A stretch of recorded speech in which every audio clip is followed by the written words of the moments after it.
ஓம் நமச்சிவாய. நமச்சிவாய வாழ்க, நாதன் தாழ்வாழ்க. தென்னாடுடைய சிவனையே போற்றி, எந்நாட்டவர்க்கும் இறைவா போற்றி. திருச்சிற்றம்பலம். அன்பருக்கன்பர்களே, இனிய காலை வணக்கம். இன்று மார்கழி திங்கள் 12வது நாள், திருவம்பாவையின் 12வது பாசுரத்தை படித்து பொருள் உணர்ந்து பயன்பெற இருக்கிறோம். இந்த பாடலில் சிவபெருமானின் தொழில்கள், அவரது பெருமைகளை எடுத்துக் கூறுகிறார் மாணிக்கவாசகர். ஒருவர் சிறிது நேரம் ஆடிவிட்டு பேச வேண்டும் என்றால் கூட மூச்சு வாங்கும். சிறிது ஓய்வு எடுத்தால் மட்டுமே பேச முடியும். ஆனால் சிவபெருமானோ நிற்காமல் ஆனந்த கூத்தாடி கொண்டிருக்கிறார். தன்னுடைய நடனத்தால் உலகையே இயக்கி கொண்டிருக்கிறார். அவருடைய ஆற்றல் எப்படிப்பட்டது என வியக்கிறார் மாணிக்கவாசகர். இந்த சிவனே ஆடுவதும் ஆட்டுவிப்பதும் என்பதை உணர்ந்து உய்வு கண்டவர் இன்று நாம் அறியவிருக்கும் ஒரு நாயன்மார்.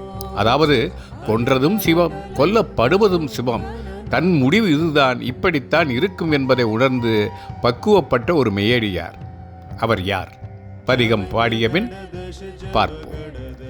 பதிகம். ஆர்த்த பிறவித் துயர்கெட நம் ஆர்த்தாடும் தீர்த்தன் நம் தில்லை சிற்றம்பலத்தே தீயாடும் கூத்தன் இவ்வானும் குவலயமும் எல்லாமும் காத்தும் படைத்தும் கறந்தும் விளையாடி வார்த்தையும் பேசி வளைசிலம்ப வார்கலைகள் ஆர்ப்ப அரவம் செய்ய அணிகொள் மேல் வண்டார்ப்ப பூத்திகழும் பொய்கை குடைந்துடையான் பொற்பாதம் ஏத்தி இருஞ்சுனை நீராடையிலர் எம்பாவாய். தொடர்ந்து வரும் பிறவி எனும் இந்த பெருந்துன்பம் இனியும் வாராது இருக்க வேண்டுமா? அதற்கு எளிய வழி ஈசனின் திருக்கழல்களை பற்றி கொள்வதுதான்.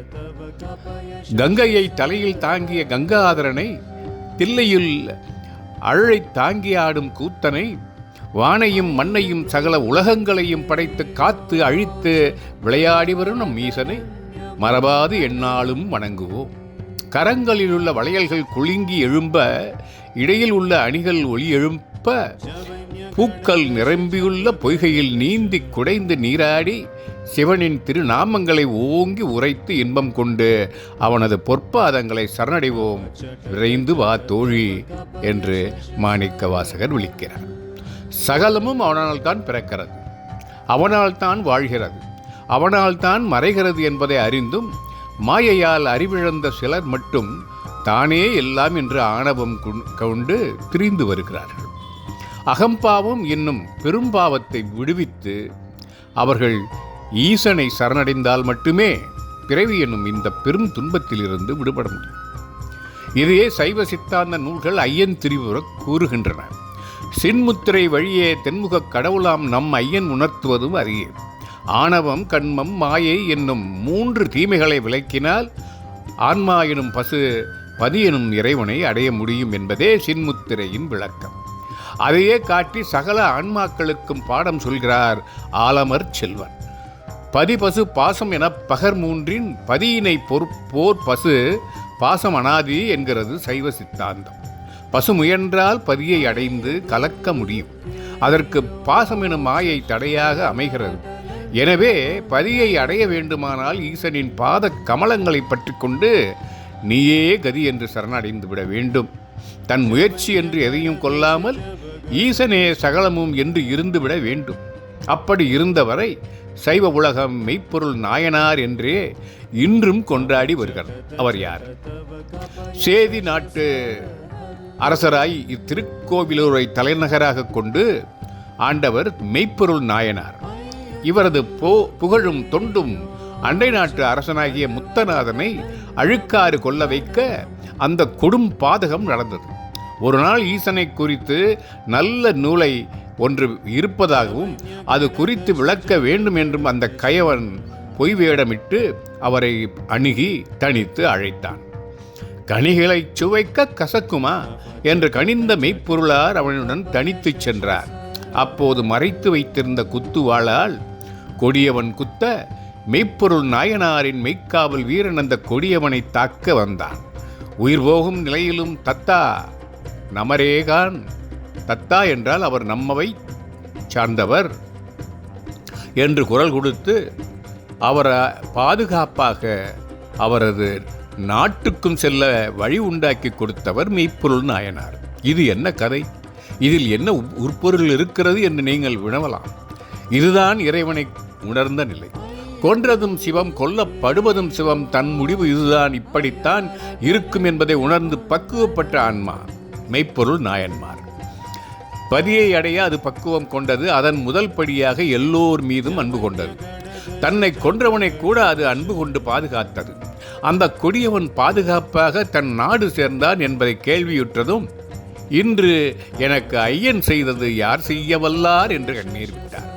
தான் உயிருடப் போகும் நாளே சிறந்த நாள், ஈசனை அடையப் போகும் நாள் என்று ஆவலோடு மரணத்தை எதிர்நோக்கி அதை அணைத்து கொண்டார். இதுதான் மிக சிறப்பான தருணம். ஒருவனது பிறப்போ வாழ்வோ எப்படியும் இருக்கலாம்.